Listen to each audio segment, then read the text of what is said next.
They must be busy at the moment. They probably have no one there tonight then.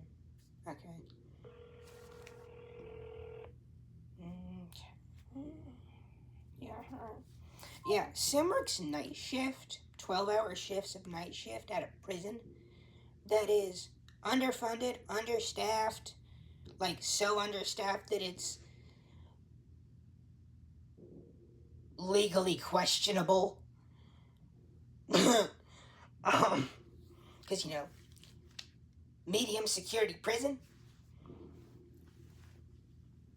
and because, he's my caregiver, the people on his shift are really chill when I call, like, multiple times a week to either tell him, hey, me and Beck are going to the emergency room, or hey, me and Beck are going to the urgent care, or hey, me and Beck had to call 911 and I'm going in an ambulance, or, after I came home, it was, me calling, hey, I'm calling 911 to do a non-emergency check because my throat's closing and I'm spitting up shit, or hey, I need to go to the doctor, or hey, I need to go to the doctor, or hey, I need to go to the doctor. I need more antibiotics. I need more steroids, I need to go to urgent care. Can you take me to urgent care?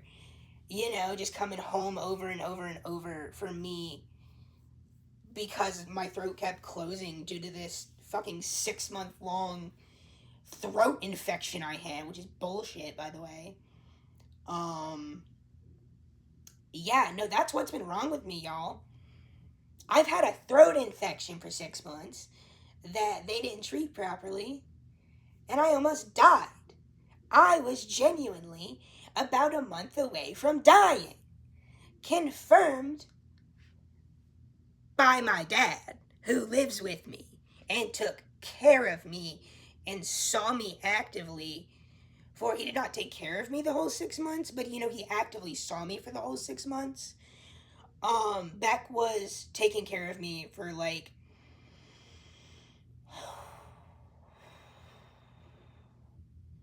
roughly about 2.5 months of it nonstop because I was living with him for about 2 months straight because I had gone to his house for like the weekend, and because I saw him every week on the weekend, and I had just gotten there and I ended up passing out in his bathroom on like Saturday morning due to swelling in my throat in pain, and I had gone to like gargle salt water because someone told me to, and my throat was so closed that the water like made me choke, and I fainted and collapsed, and then came conscious, and I couldn't move my body or anything, and Beck was asleep. So, which he sleeps very heavily, and I was trying to bang on the wall. I was trying to call for him. I was trying to get his cat, who was in the bathroom with me, Arcs. Me and you were gonna fight. To go get back. I don't know why I was asking the cat. That was a very bad choice. Lakeland or Meme were a better choice, especially Meme. I think she was like in the inner cray still or something. So like genuinely, like, I had no way of getting to him or getting his attention because I was so weak and so like I couldn't talk, and I managed to like get myself propped up against like the wall enough that I was sitting up so I didn't choke again because I was like going in and out of consciousness. And I remember I started panicking so hard and like sobbing and hyperventilating out of fear while my throat was so closed. And I remember I was so loud that it woke up Beck. And I remember him just going, like I hear him just suddenly just go, baby! And I hear like fucking like crashing of him like trying to get out of bed, and he just gets in the bathroom and he's just like, he's freaking out because, he sees me,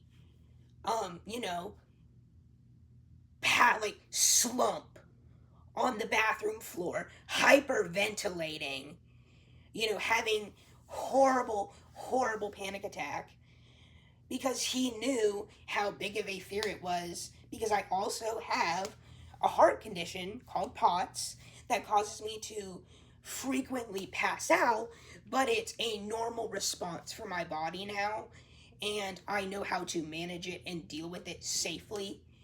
And I am normally back to normal within 10 to 30 minutes of it happening. It's really like it's like y'all coughing, I faint. I just need a salt thing. I need something with salt and I'm fine. Dead ass. It's so stupid. I literally just need salt. That's why I have been downing salt packets because it makes me exist. Um but I'm barely conscious, hyperventilating, sobbing. And he's just like, "Oh my god, baby, what happened? Are you okay? Like, you're okay, you're okay." He's apologizing to me. This man is apologizing to me because he was asleep. That's not your fault, Beck. Why are you apologizing to me over this? We couldn't help it. And he was not that. I was not down by myself that long. I believe I was down there for maybe 15 to 20 minutes. He got to me extremely quickly for what it was and how long it could have been and how quickly, him not waking up could have been. He found me dead in his bathroom.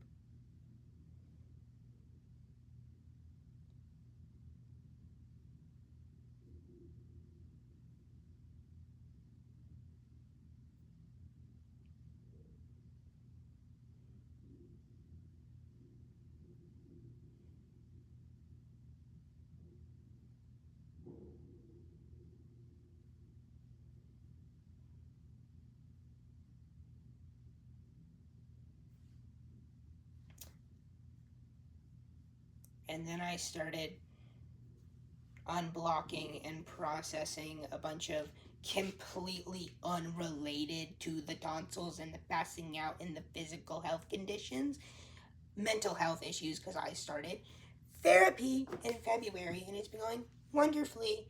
And I'm finally recovering and getting treatment. And I'm on my meds for the past 6 months. I'm actually doing the bullshit to treat my mental health. And it's going great. I love it. I love being in recovery. This is the most stable and well I have ever felt. Besides 6-month long tonsil infection. That almost killed me. Twice. I almost died because of that tonsil infection. Twice. And Beck almost found me one time. And then saw me die, start dying and shutting down. I started having mental health crises left and right because, who wouldn't? And it caused me to treat him like shit.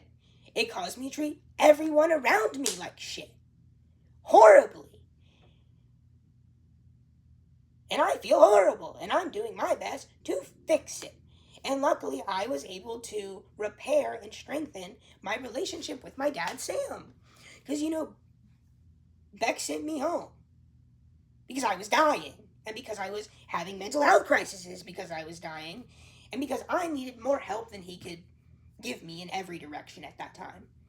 Which, good for you, Beck. I'm so fucking proud of you. I always told you. Do that. Put yourself first. Because, I know you're going to do what's good for you and your health and your individual person. But you are going to also, in the end, ultimately do what is best for me too. Even if it fucking sucks for me.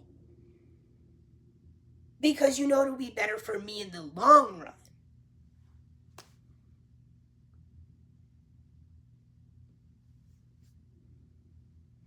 Yeah, no, that's that rabbit hole took about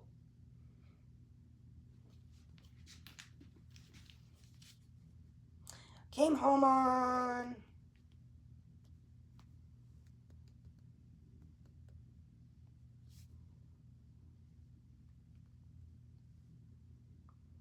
Because I texted Beck about the shower chair being wrong like an asshole. Which, that was a very asshole move of me. And I feel... I've been stressed about that message that I sent him since I saw it. Like since I originally read it for the second time.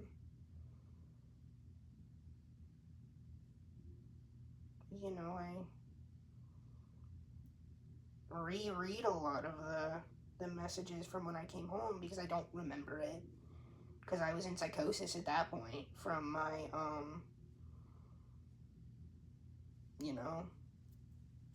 throat infection. Yeah, because the first thing I texted him after he got home, or he left, was, should I bruise your ego or let you live? And why is the PSP in my bag? Because I had bought him a PSP, like a week prior. Which I did mail that back to him, and also back, I found the charger, if you see this. I put it with your clothes. They're in my closet, in a drawer, so I don't, I know where they are, basically, because, oh, you can't see it. Yeah, no, I've been redoing my room for the past 2 months, but, tonsils tried to kill me, so I'm just now getting to do it. So my room is in shambles, and so is my house. Well, it's more in shambles. It's normally in shambles. Yeah, no, I was a total asshole to him. But I came home on the 3rd, and so it's been about 2 months, exactly. I believe, because May, June, July, yeah. Damn, it's only been 2 months? It feels like it's been fucking 30 years! And I don't even remember the past 2 months. My short-term memory from that fucking tonsil infection is crazy. I'm remembering shit that I didn't even know happened in my childhood and my teenage years that I've never been conscious of. But I've lost, the past year and a half? When before the tonsil infection, I could only remember the past year. That's so weird.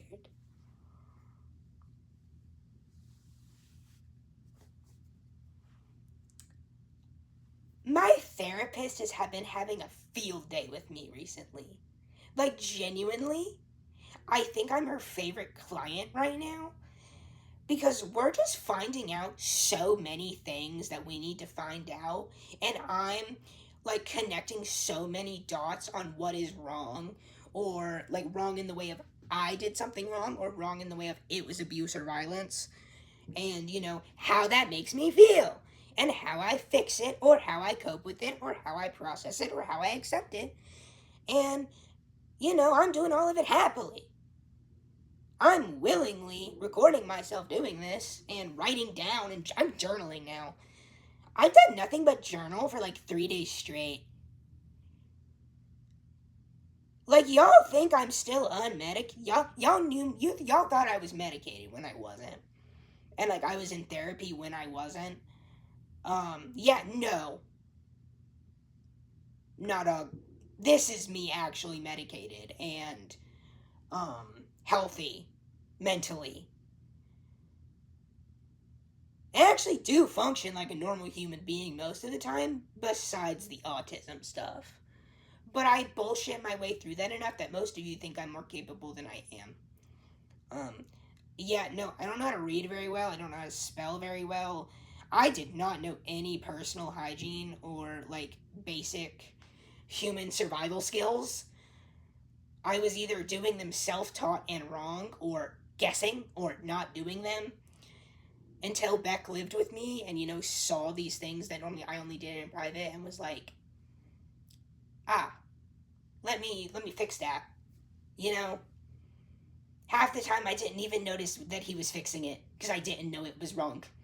He did it so effectively and quietly that my brain didn't even register what the fuck was going on or that I was doing it wrong for some reason until I came home and suddenly started like routining myself. I wake up at a certain time every day now. Well, not right now because, summer and disability flare ups, but normally I do when it's not burning Satan's asshole outside. I take my meds when I get up. I go to the bathroom when I wake up. I brush my teeth when I wake up. I take a shower when I wake up, which I can't shower now without assistance because of my disabilities. And if I can, it's very rare. It's maybe once every 2 or 3 weeks if I'm lucky. To take an actual like water shower. I use shower wipes and like dry shampoo for all of my showers currently.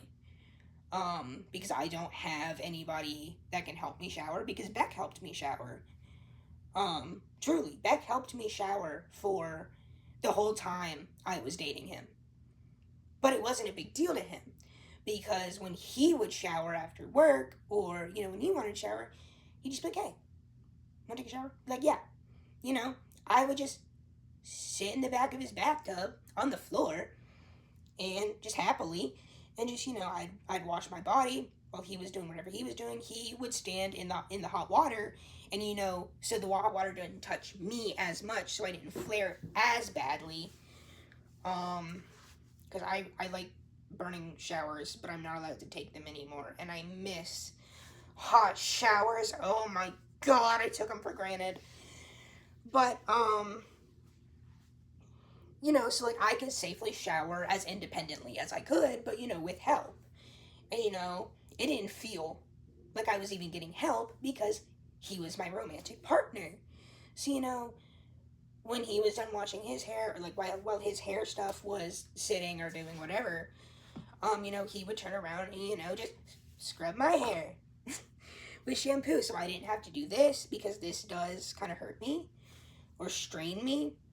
And, I would just be vibing, waiting for him to take the shower head down and spray me down like a dog. It was really funny. And, we would just be yapping at each other and just hanging out.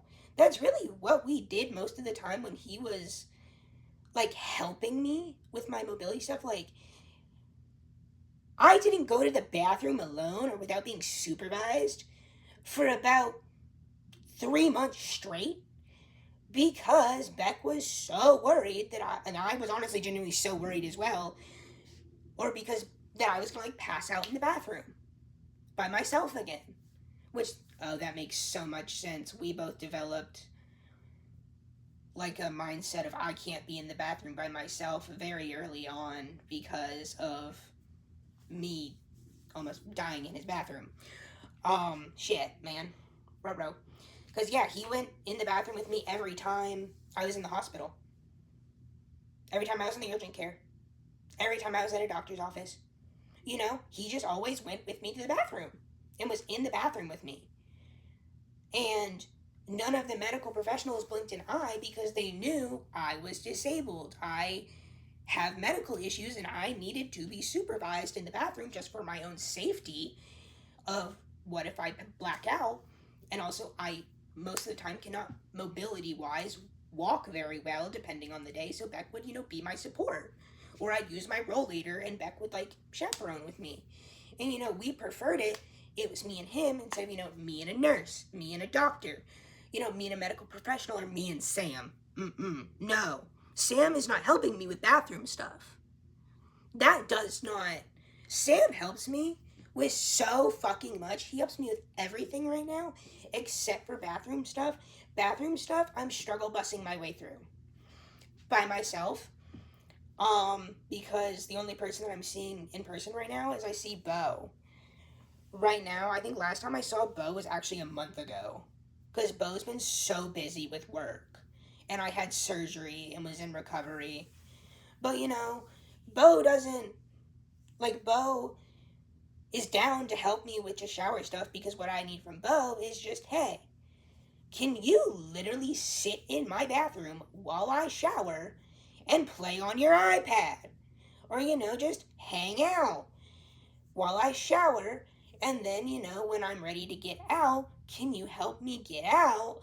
And, make sure I don't slip or pass out when I'm going around the bathroom trying to, brush my teeth for the night or, like wash my face, do the things I have to do to be done in the bathroom because that is a thing that happens. Like, I'll be done in the shower and I'll be like up or sitting trying to, finish what I need to do, and I will almost pass out or I will pass out because of heart rate stuff. So, I just need someone in there to be like, if I pass out, there's someone there. Someone knows and can give me the shit I need to, recover. Um, so I'm not stuck. Because I get stuck, but I'm conscious. So, yeah, I know that was a bad tangent. It was educational.